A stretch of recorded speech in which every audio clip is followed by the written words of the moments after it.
Okay, I think it seems to be working properly. So, good evening to the organizers.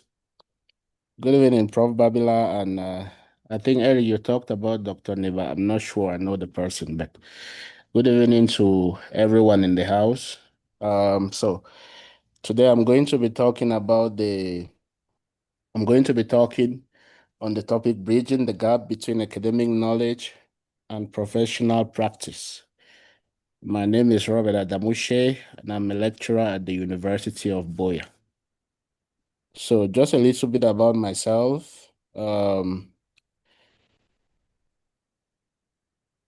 an alumni from the University of Boya, master's and bachelor's in biochemistry, PhD in molecular biology from the Université Libre de Bruxelles in Belgium.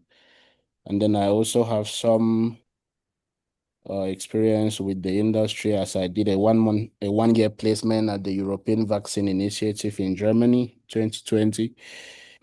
And then I also have some fellowships which are listed there, and I'm not going to take time to talk about that. Concerning my research, I do a lot of work with infectious diseases, including vaccine design, computational vaccine design. And then I'm also doing a lot of work with vaccine platforms, particularly the use of VLPs for delivery and also some serosurveillance. And lately, I've been interested in drug repurposing, so I'm doing computational drug repurposing, receptor-based virtual ligand screening. I have some publications and some conference attendance. Regards to leadership, I'm on the editorial board of a couple of journals, and I also belong to a couple of international societies. So that's it about me, and I move to the core of the reason we are here today. So just imagine a scenario. We can begin with this, where you have two graduates. The first graduated with a first class. 2 years after, they are still searching for a job. They are unemployed. Graduate one knows the theory perfectly. And then the other graduate has a second class degree, and I intentionally put first class and second class here, and we're going to talk about that towards the end. And the person who graduated with a degree, which is in terms compared to the other one, a little lower, is employed within 3 months and promoted within a year, and they can apply skills. And so you will realize that graduate A, I talked about the fact that they know the theory, but graduate B is somebody who can apply the skills. And the question is, what made the difference? I think in the course of the discussion, we are going to see more of what could have made the difference between these two graduates. And so what is our reality? Our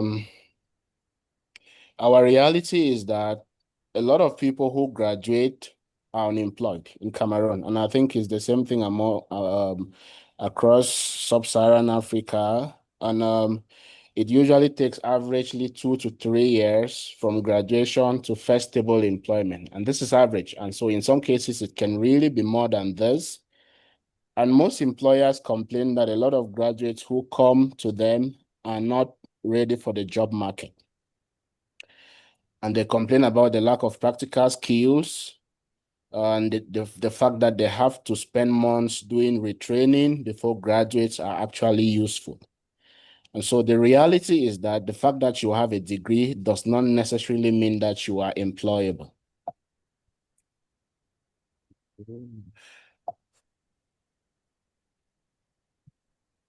So I'm not sure why my slides are not moving. Okay. All right. So there is a gap, and there is a gap between academic knowledge and professional practice, which is what we're talking about today. So in terms of academic knowledge, what you see is a lot of theory, and it's a lot of focus on exam studying and getting good grades. Also a lot of individual work. Sometimes the answers are very fixed and the knowledge is also very prescribed.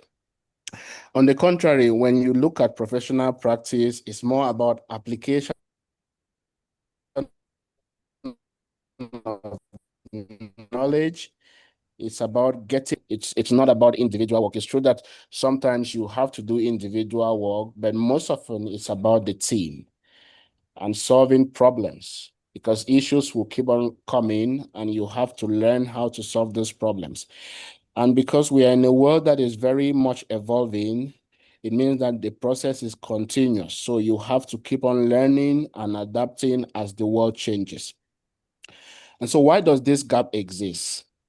Uh, One of the things we see is that in our universities, there's a lot of theory. So the curricula are more towards memorization and a lot of theory with very little room for applied learning. It's true that for some courses, unlike others, you have a lot of practicals, but for most of the courses, it's a lot about theory.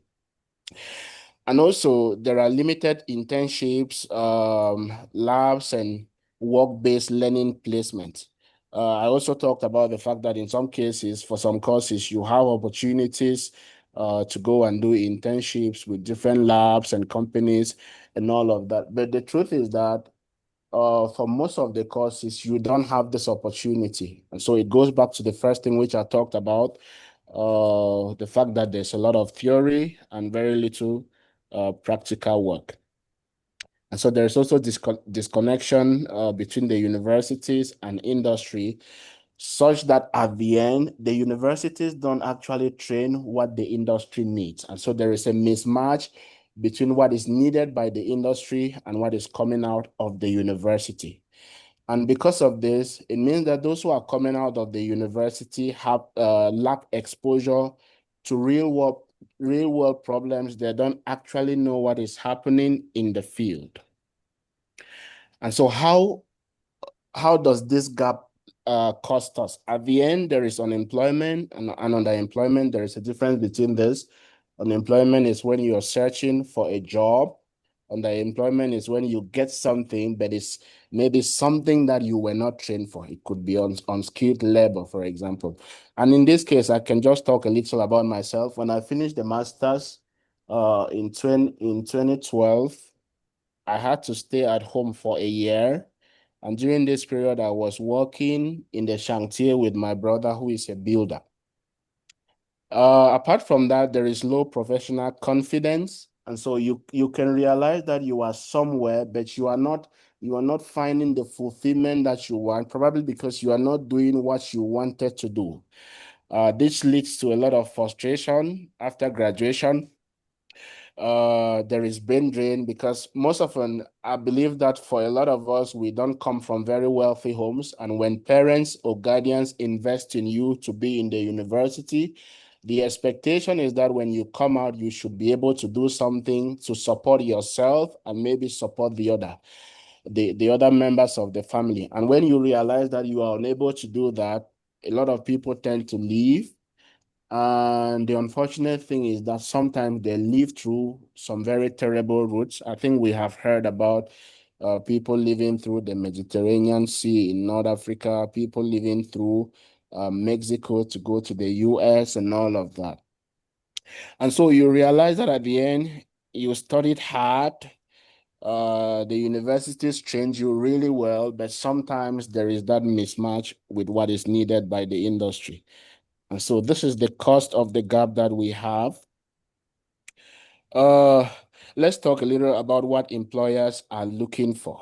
And this goes with the acronym CAPIT.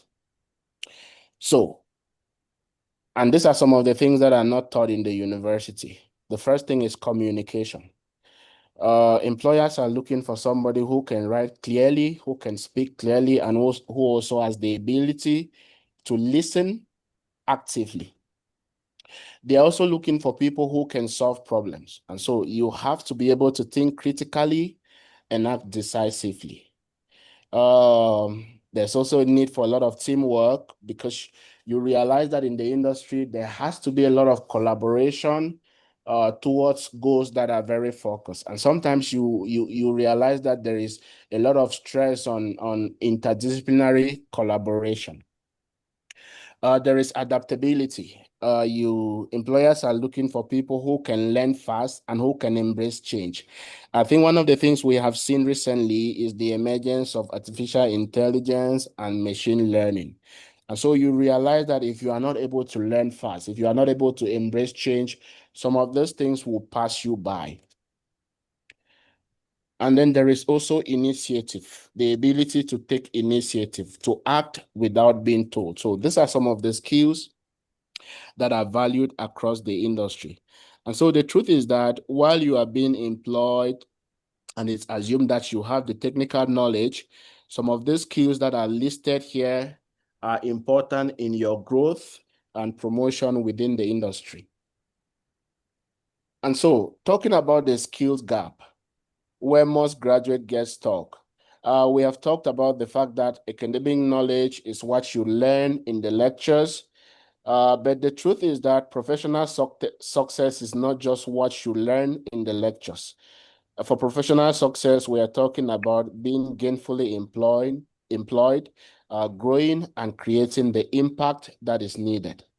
But the truth is that to be able to move from academic knowledge to professional success, there is need for a lot of skills and experiences. And this is where there is a gap, because academic knowledge is important, but there are issues. It's important to not just have academic knowledge, but what about the practical know-how? What about soft skills? What about your experience with executing real projects? So this is where a lot of graduates get stuck.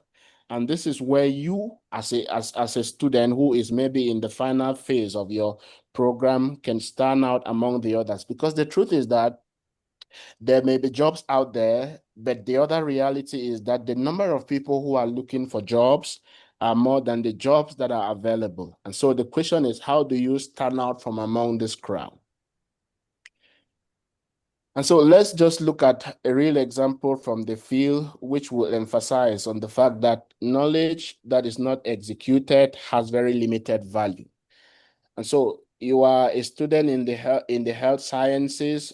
You do a lot of learning about parasite life cycles and drug mechanisms and pathophysiologies of disease. You do a lot of lab theory and learn about different protocols. But now when you move to the real world setting, it's totally different. The questions that are being asked are how are you able to use lab tools independently? How good are you with writing professional reports? How good are you with presenting findings clearly? Maybe through oral presentations, even through the writing. How good are you with creating PowerPoint and all of that? And how good are you able to work with deadlines? Because sometimes the truth is that maybe you're working on a funded project and you have these tight deadlines that you're supposed to deliver. And so in the real world, you realize that the experiences are totally different. And so you realize that you may have the knowledge, but when you don't execute it, you are of limited professional value to wherever you may be working. And so how do we begin to change this? My opinion is that there has to be a shift in mindset when you begin your program at the university, for example, because sometimes you realize that initially the whole idea was maybe I'm just here to pass. And what you do is that you study on only what is being tested. And sometimes we have this idea about SPECO, where you go and focus on one thing, hoping that, excuse me, that's what will come in the exam. And sometimes we, even as lecturers, we worsen it by telling students that, okay, this is the passage that will come and all of that. And the focus is only on grades and not on skills. And so while grades are important, I'm not in any way saying that your grades are not important, but skills are also very valuable. And so you wait for opportunities, and the idea is that you will graduate and figure out what would happen. But if we are going to be successful in professional practice, there has to be a shift in mindset where the idea is you being there at the university to build your skills and to be able to solve problems in the course of learning. And so what you need to do is that you need to engage yourself in getting real experiences actively. You need to build a portfolio and not just a CV. You need to network. You need to network and network and do a lot of networking actively, not waiting for opportunities to come and meet you, but networking to see how this opportunity, where these opportunities are and how you can get involved in them. And the idea is not to graduate and then figure out what happens with your life, but to start looking for these opportunities and getting the platforms even before you graduate. I believe that the shift in mindset is the first step towards bridging the gap that we have talked about. And so, how do we bridge the gap? The first thing I propose is that you need to learn beyond the classroom. You need to learn beyond the classroom. I think there are a lot of platforms that are available now for learning, including Coursera, there is edX, there is uh, Future Learn, and a whole lot of others. And so what you can do is maybe pick some course per month and see how you can do it. The truth is that it would take some sacrifice, because I know that you have to balance it with your maybe research or your learning in the university. But the truth is that there has to be some sacrifice now if you're going to be able to get something in the future.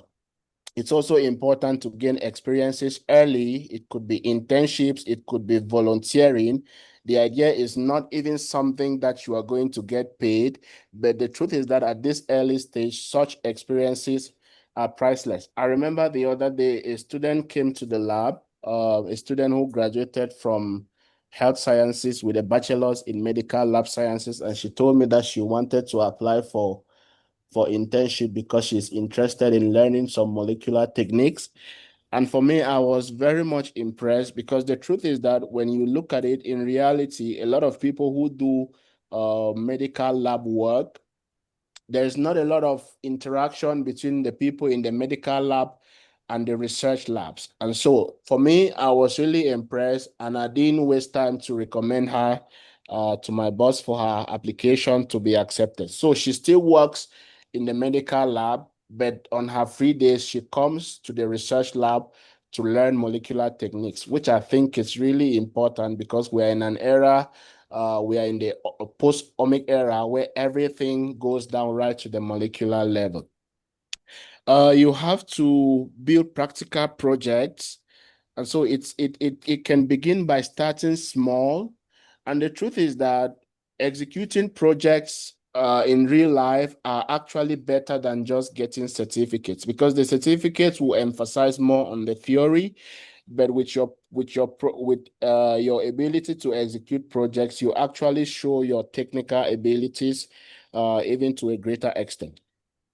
There's a need for development of soft skills. I talked about communication, oral presentation, public speaking, your ability to analyze data, and all of that. And then other skills like leadership and teamwork in every setting. And then there has to be a need to network intentionally. You have to network with people who are in the field. Because the truth is that some of these relationships open up doors for you that even your good grades and your certificates cannot open. And let me just talk a little about the power of projects, which I mentioned earlier. Uh, and so it can be as simple as, maybe if you're in the engineering field, maybe just build something simple. It doesn't need to be something very flamboyant, but the truth is that you can begin small and then you build on those. So if you're in the engineering field, maybe just develop a solar power charger. If you're in business or economics, you can maybe launch a small online business. I know that we are a diverse audience on the platform today. If you are in health or in the life sciences, you can run a community awareness. I think what I see now is that there is the emergence of a lot of NGOs trying to reach out in various fields and all of that. So these are some of the things that you can actually make use of. If you're in education or social sciences, you can maybe design and deliver a free tutoring program for secondary schools. And the truth is that these projects are things that will prove your ability, and this is more than just having the knowledge. Let me move to talk about internships and volunteerism. And like I said, even without pay, the truth is that the experience is greater than the money at the early stage. The money is important, but at the early stage, I believe that sometimes gaining the experience is actually the most important thing that you want to do. And so what you learn during your internships and volunteerism, you learn workplace behavior, you learn how to be professional, you learn how to manage your time. In some cases, you will learn how to dress. I think there are some professions that will require particular types of dressing. Maybe if you are in the social and management sciences, or if you are maybe in the law field. I know that lawyers and these people always want to be suited and all of that. And it also trains you how to navigate hierarchies within particular systems. It teaches you team dynamics. It exposes you to how decisions are made, how conflicts are resolved, and how collaboration works within teams and even between different teams. It also tells you about real life expectations, what employers are looking for in terms of speed, in terms of accuracy, in terms of how you can take initiative and how you can take ownership of projects and run them to the end. And I also believe that with internships and volunteerism, your networking starts there, because the truth is that when you do an internship in maybe a company, in a lab, it's very highly probable that the supervisor that you have there can be a referee for you to write your recommendation letters. There can be a collaborator, as well as there can be an employer. Because the truth is that when you have an opportunity to do an internship and you execute properly, sometimes it can be as easy as your supervisor recommending you maybe for a permanent employment after your internship.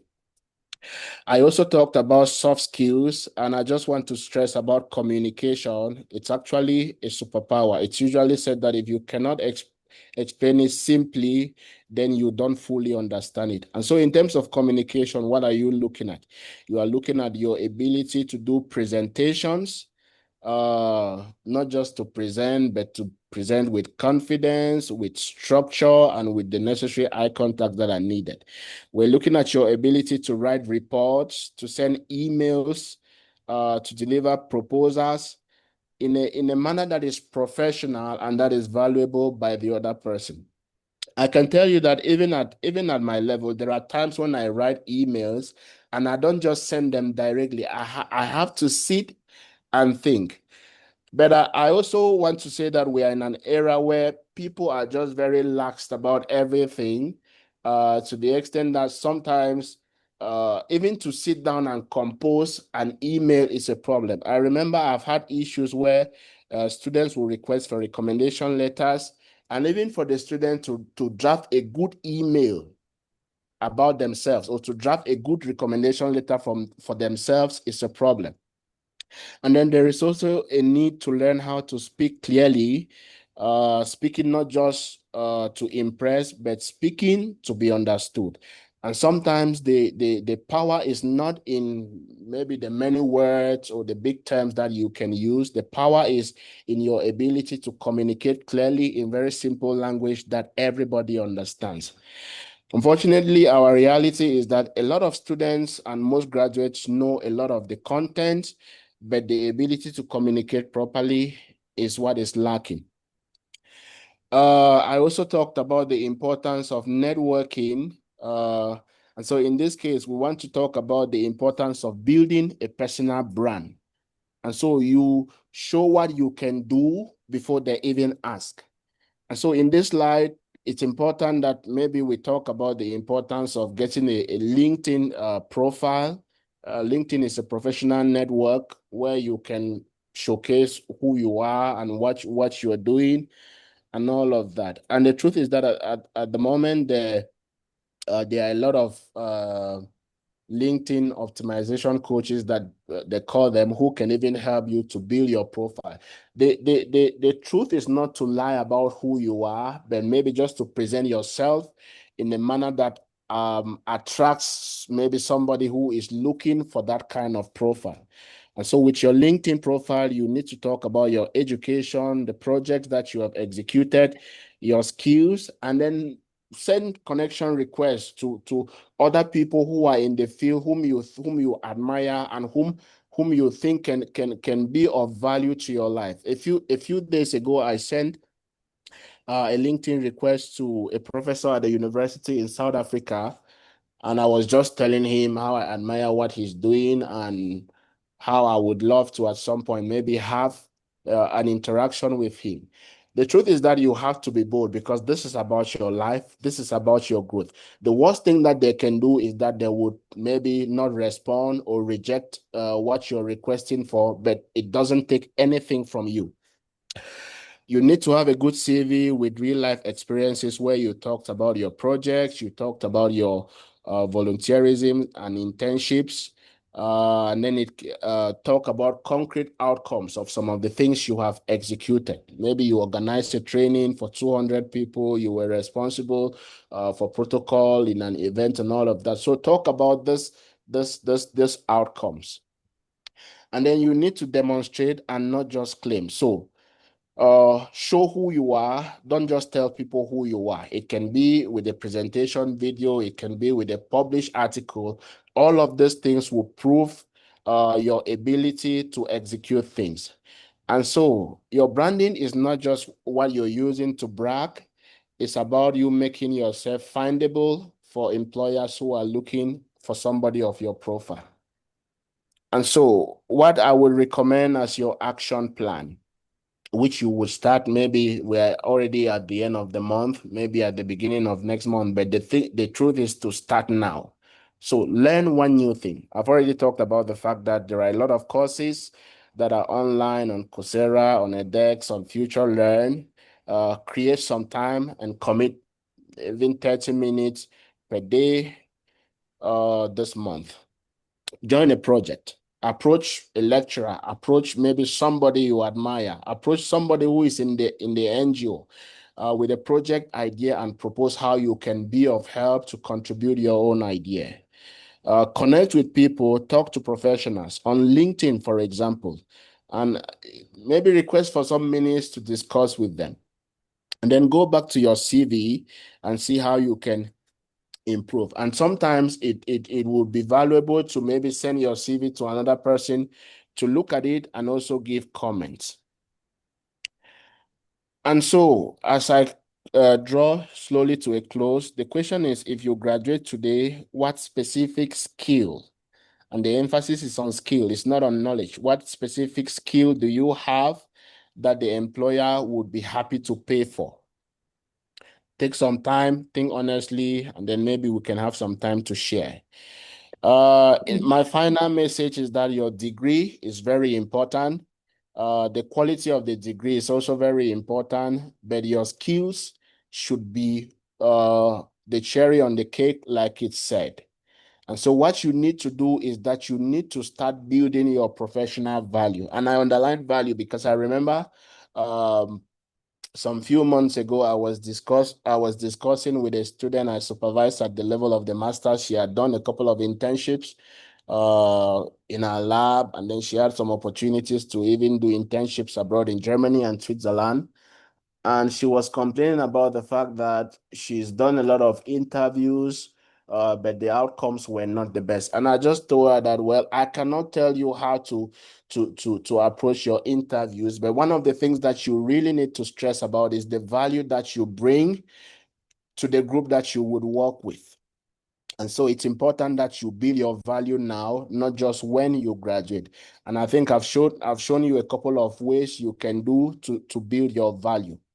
It's usually said the best time to plant the tree was yesterday. The second best time is today. And so if you didn't plant your tree yesterday, you can plant it now.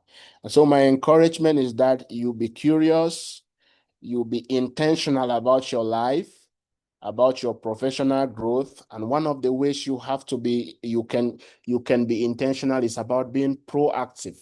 Don't live your life passively. Be involved in your life. Be involved in getting yourself better. Be valuable. Let whoever receives your CV look at the CV and say, this is somebody that can bring something additional. And so one of the things that I just want to talk about is that at the end of all of this, one of the things I usually say when I meet with students is the importance of academic excellence. I believe that academic excellence is still the key. So let's take another scenario where we have two graduates. Both of them did internships. Both of them have good LinkedIn profiles. Both of them have a good grasp of the theory and the practicals. But one of them has a first-class degree and the other one has a pass. Whom do you think the employer will pick? Definitely the person who has the first-class degree, I believe, because having a good degree also shows that you have mastered the theory. It's important to stress that the theory is not unimportant. What you need to do is to add the practical abilities to the theory that you have. Thank you very much for your attention, and I think the floor can be open for questions. All right, thank you very much, Dr. Shea, for this wonderful presentation. It was quite amazing. Before we open the floor for questions. I would love if maybe Professor Babila might say one or two things because he's an expert equally in this area. Maybe for about 10 minutes, then after that we take questions. Prof, you're welcome. Thank you, Mas. I know you, Prof. So, yeah, thank you all. It's a pleasure seeing you all here, and thank you, Dr. Shea Adamo, for the good talk. And I'm glad to see that we're having like 45 people here. And this is the way to go, because if we don't form a bubble of ourselves to talk about excellence, to talk about how we can build into the future, eventually we will be with the crowd. And when we are with the crowd, we are going to drown out, and we're going to meet a crowd that is street smart when we are not street smart, and life is going to be hard for us. So I'm glad that you are running this series, and what Dr. Adamo said, it's pretty pertinent. And essentially, from your grades, it all has to do with discipline. So from your grades, people are able to know back how disciplined you were. And they are able to see with what kind of person they can work with. If you don't have pretty good grades, it's not lost. You can still make up by doing quite a lot of projects. And if you do the projects, it's also good to be learning new things, because people who get employed are people who are, one, good in numeracy, so they know how to calculate pretty much and know how to make quick decisions, good in communication, and who will be good team players. And there's no way you can show that than by doing lots of projects and creating portfolios. So Dr. Adamu talked about portfolios on LinkedIn. That will be in written form. But one other place where you can create portfolio will be social media. So most of us go to social media to do funny things. The reality nowadays is that if you apply for many positions, people already look to see who you are. And even if you have pages that you think you've hidden, people eventually go deeper. They have like companies they pay to look like to see what the person is. So on the flip side, this is a place where you basically can also create a portfolio. Say, for instance, you're not good in communication. Well, you say you create a YouTube channel and begin to do something there on that. And eventually, anyone who is interested in employing you will see this person has been working, doing some progress, is able to put up their vulnerability out there, and is ready to learn. So there are quite lots of things which we can do. I personally am working now with a pharmaceutical company, and one of the reasons for being employed is because I put up a lot of tutorials out there, which I was doing with students in UB. And so that was a possibility for them to see, okay, this guy can talk, this guy can learn fast, and all the like. And so I will encourage you. And the last thing which Dr. Shea talked about is about mentors, coaches. If you have a mentor and a coach, they are guiding you into the future. And if you have a counselor, then maybe things have gone pretty bad and they are looking into your past to see what happened there. So it will be good always to have mentors, coaches. I personally have at least 5 each time of my life, from all ages, from 5 years old to 80 years old, because at times the things you are not able to see, the mentors are able to see. So I would like to end there and then just let us discuss. Thank you all for your attention. Thank you, Dr. Adamu, for the talk. And thank you, Ms. Andumu, for organizing everything.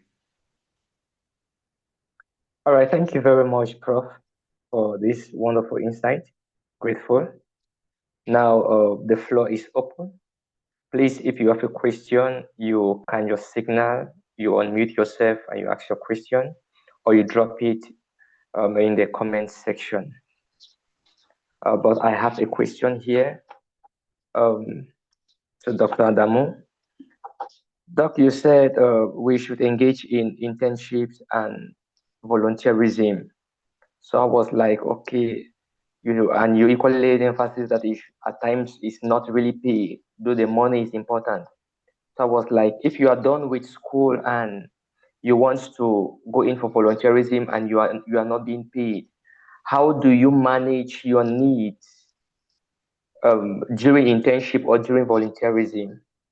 How can you manage it? Because at that moment, probably your parents know that, okay, you are done with school, you should be able to take care of yourself, and you need something to be able to meet up maybe with your house rent or with some other things. How will you be able to do that if actually you want to focus on volunteerism or internship that they are not paid? Yes, so that's a very good question, Eric. And I cannot give you an answer that would go for everybody, an answer that is general, but I think I understand very well. One of the things I said was that after my master's, I had to work with my brother in the chantier, and the just like you're saying, the idea was to raise money. And so I think it may be a bit tricky, but maybe one of the things you can do at that time is that if you have an opportunity to move between maybe getting something that gives you some money as well as gaining some experience in your field, it would be important. Because for me, after the master's, doing chantier, it was not anything that I would need in the line of my profession, right? Yeah. And so my idea is if you can have a balance of both. Like I talked about the student who is doing medical labs, who came from the medical lab science field. She's now working in a hospital, but I think one of the things she does, probably that one gives her money, but she's looking for the little bit of time she has to do the internships. And so, like I said, my answer may not be very straight. It will not apply to any case, but maybe what I can encourage is that while you're looking for something that will give you money, also try to look for something that will build your experience, especially if what will give you money is not maybe something that you will need as you grow up professionally. Maybe Prof. Babila can say something as well as Dr. Abunde in the house. So I'm seeing the hand of Dr. Mbinyui. I don't know if he was before me. I think you should just go on, Prof. Okay, so I just go on. So the reality is that no matter what you do, you can always gather experiences from there to what you'll be doing in future. So try to look at skills like transferable skills. So let me say what transferable skills are. If you have someone who is working in the gendarmerie, they have a transferable skill to work as a policeman, right? Someone who has been working as a police has a transferable skill to work as a gendarme. And someone who has been working as a police has not so much transferable skills to work as a soldier, but someone who has been working like a gendarmerie has transferable skills to work like a soldier. So always look for transferable skills. So Dr. Shea talked about working in this chantier. There's one thing which I think he must have obtained there, which at times you can also put in your CV if you know how to market it. And that is about managing people, right? Because we all study, we don't know how to manage people, and tomorrow they give us a post and we don't know how to manage people. I had that kind of problem that I finished PhD, went for my first job, was supposed to have like 5 technicians, and then I didn't know how to manage them. So I had to go and wash plates in a restaurant with the aim of understanding how to manage people, not because I wanted to wash the plates, right? But just to see how in a difficult situation, people are being managed, because it's a skill I didn't have. But when it comes to the things you can do to have money, I think there are quite a lot of things. And this is why you always need a mentor, a coach, or at times you need to move from that bubble that are always shouting in the hostels in the night and go to another bubble where you learn things. So I'll give an example. I used to run seminars, and we have like Steve in the University of Douala. He learned graphic design for academia. And at times people used to give him projects from out here, right? If someone contacted me like, I've seen your YouTube channel, can you do this for me? I say, okay, no, I don't have time, but I know this person in Cameroon. And so there are quite a lot of things you can learn that can give you money. It could be graphic, it could be video editing, right? The present work I'm doing, I studied biochemistry, molecular genetics. One of the skills that brought me in was video editing. So there are just quite lots of skills, but you just know how to repurpose it to what you want. And nowadays online, you can always use some of the skills to get a little bit of money. All right, thank you very much, Prof, for that amazing answer. Thank you also, Dr. Shi. We are going to move to Dr. John Mark. Please, you can ask your question. All right, Doc, thank you so much for the presentation. Thank you, Prof, as well, for your input. I wish to ask a question that looks like a contribution. Doc made mention of the fact that the students have a role to play as far as changing the narrative is concerned. But I'm also worried with respect to the curriculum. Don't you think one way to solve this problem is maybe trying to modify the curriculum in such a way that it discourages the issue of just focusing on grades and kind of shift a little bit to bringing a component that makes provision for skills acquisition? For example, the projects are usually graded.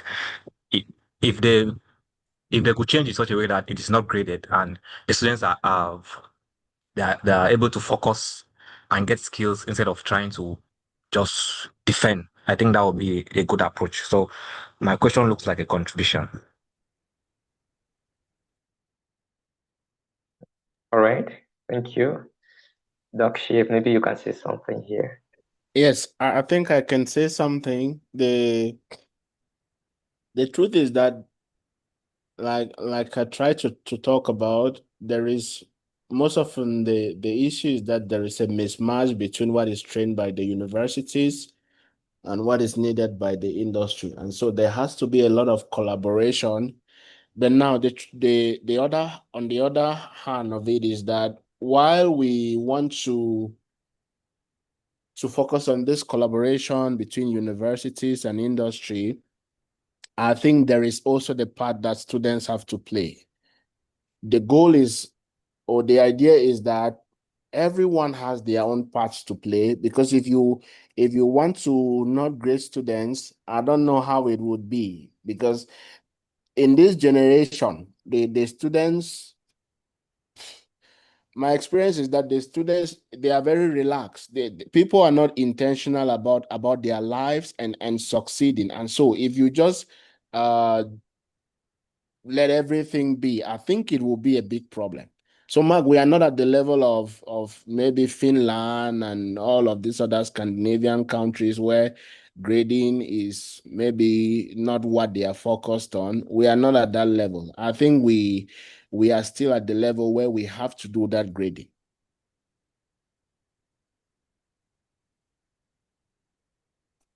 All right, thank you very much, Doc. I hope it's clear with you, Mark. All right, we've taken another question from Blanche. She has signal. Blanche, please, you can unmute yourself and ask your question. Okay, good evening to everyone. Thank you, Dr. Shi, for your nice presentation and his input you're giving to us, the youth, on how to really tackle our professional career. So my question will be mostly directed on the skill part, because you emphasize a lot about building our skills. And the question I have is like, how does someone that is probably aiming for an international opportunity can really do this in the sense where we can be building our skills, probably focusing on the national level, but someone aiming maybe for an international level, how does the person like have to what additional thing can you tell the person to do, taking into account the cultural difference between the Europeans and between the Western world and Africans? Yeah. Maybe Prof. Babila has more experience in this and he can talk about it. Yeah. So thank you for the honor, Dr. Shea.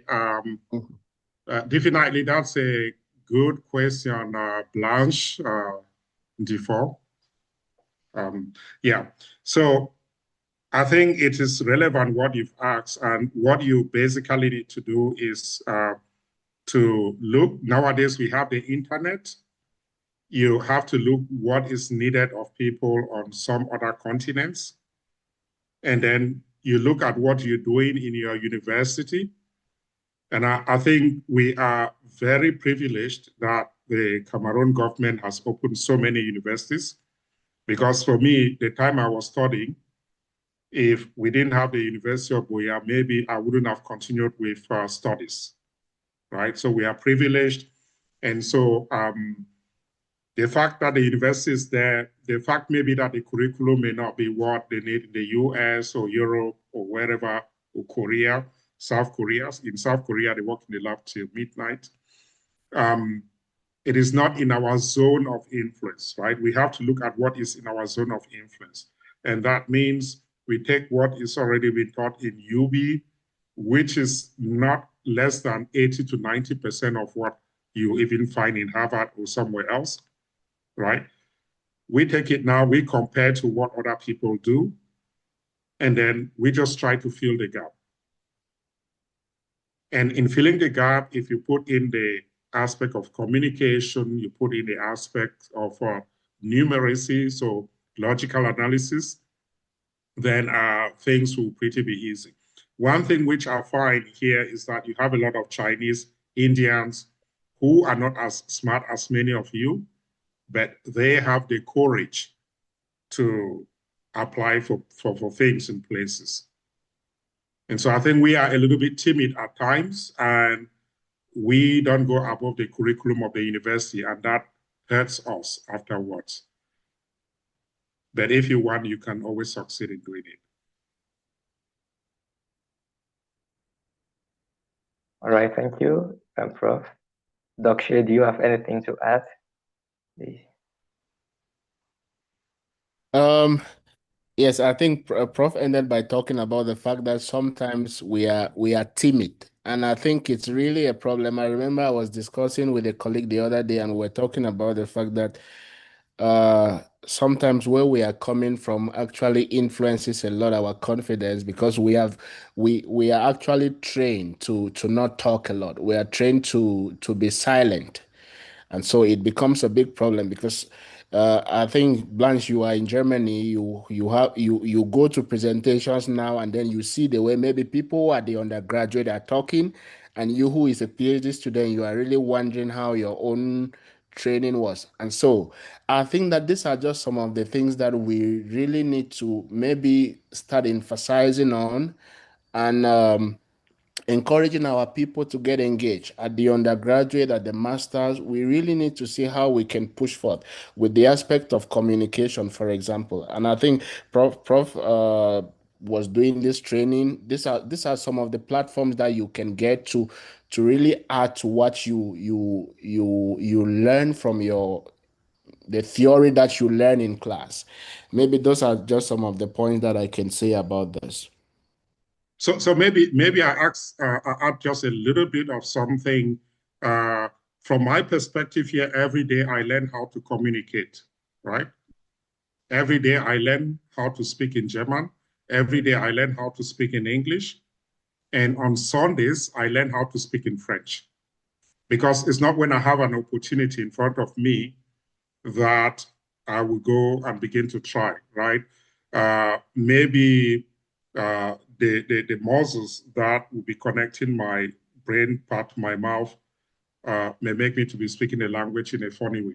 So end with a story. There's someone from Bambutus who was in my seminars, who was pretty brilliant. When I saw him, I thought he was the son of a fon or a notable.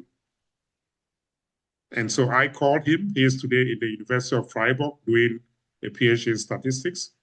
I told him, you are so smart, but it looks like you have some cultural frames that are going to prevent you from continuing or prevent you from going out in the world.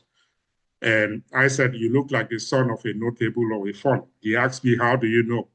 I said, well, I've seen the way you're behaving. So I told him, if you do not take off that frame, you won't be able to succeed in the world. And what he did was that he rented a place in Yaoundé and used to help people who will be doing my statistics class. And to him, he was helping the people. To the other people, he was helping. But between he and me, he was trying to improve his communication skills. He was trying to learn not to be timid in front of people. And he did that for 1 year before coming to Germany. So at times we have to know who we are, what cultural frames we have, how they are disturbing us, and try to break free from them. Well, thank you very much, Dr. Shea and Prof, for this wonderful contribution. We are already getting against time, but we have one more signal here. I think Abdel Amin, you will unmute yourself and just ask your question briefly. Thank you.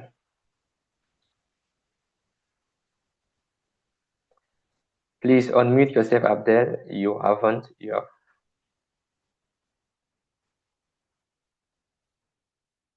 Thank you, Mr. Eric. Thank you, Dr. Robert Shea and Professor Babila. I think I have, it's not a question, but it's just a request. You know, I really enjoyed the discussion, and I think it is a great insight for those who actually going to implement it. What I want to say is just really, not really a question, but a request for another session, focusing on how we can, those who actually wanted to go in academia, like pursuing a PhD, to how to write an SOPs. because mostly nowadays it's challenging to have a position for a PhD, even in Cameroon or out there. So you have to have a stamp out SOPs for you to be selected. And one thing that Dr. Robert said is not what you want the position, but what you contribute. You have to contribute to the research group or something like that. So I really request the doctors, maybe they can give us a chance to prepare something like that. Thank you. All right, please come again. A chance on how to write what? SOPs, like CVs, recommendation letters, motivation letter. Yes. All right, okay, thank you very much. We'll see into that. I think Professor Nibabs is here.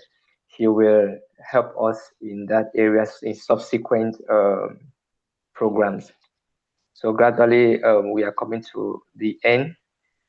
Maybe I will ask Dr. Shea for 30 seconds to give one remark, then Professor Nibabs will equally give also a remark for about 30 seconds. Okay. Well, I think maybe if I want to say something is I will just focus on the last slide which I brought forth, and it talked about academic excellence.